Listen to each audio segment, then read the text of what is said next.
আমাদের আজকের রেসিপি হলো আমোদে মাছের পাতুরি বা মাছ পাতায় বলতে পারো। আমরা তো মাছ পাতাই বলি, শহরের মানুষরা আবার পাতুরি বলে। এটা হলো লাল শাক দিয়ে আমোদে মাছ পাতুরি। তো আসো রেসিপিটা তোমাদের দেখিয়ে দিই, ট্রাই করে দেখতে পারো।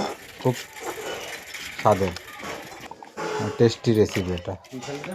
তো প্রথমে লাল শাকটা দিয়ে দিলাম, তারপরে আমোদে মাছটা দিলাম, তারপরে লবণ, হলুদ, লঙ্কার গুঁড়ো, সর্ষে জিরে বাটা, সামান্য সরিষার তেল আর কুচনো ধনে পাতা, এগুলোকে দিয়ে মাছটাকে আর লাল শাকটাকে ভালো মতো মাখাতে হবে, যাতে শাকটা একটু নরম হয়ে যায়। মাখিয়ে কিছুক্ষণ রেখে দিতে হবে।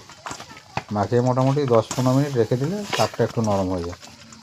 ভালো মতো শাকটাকে মাখিয়ে এবার কলা পাতায় সামান্য লবণ আর তেল দিয়ে মাখিয়ে এবার মাছগুলোকে সাজিয়ে দিতে হবে। দেখো আমি যেভাবে সাজিয়ে দিচ্ছি, এইভাবে মাছটাকে সাজিয়ে দিতে হবে।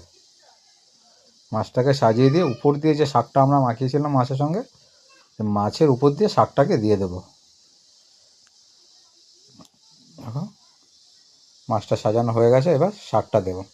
হ্যাঁ, উপর দিয়ে শাক দেবো। সাজিয়ে নিয়ে এবারে আমি ওদিকে কড়াইতে উনুনে তাওয়া বসিয়ে দিয়েছি, তার উপরে পাতা দিয়ে এবার যে মাছটা পাতার উপর দিয়েছি সেই পাতাটাকে উনুনে বসিয়ে দেবো।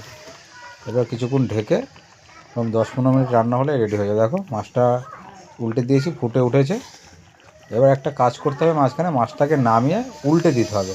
মানে এই যে শাকটা উপরে রয়েছে, এটা উল্টে দিয়ে মাছটা উপরের দিকে চলে আসবে আর শাকটা নিচের দিকে চলে যাবে। দেখো এই যে উল্টে দেওয়ার পরবর্তী পার্ট এটা, মাছটা উপরের দিকে চলে এসে শাকটা নিচে, যাতে নিচ থেকে মাছটা হয়ে যায়, উপর থেকে শাকটা হয়ে যায়।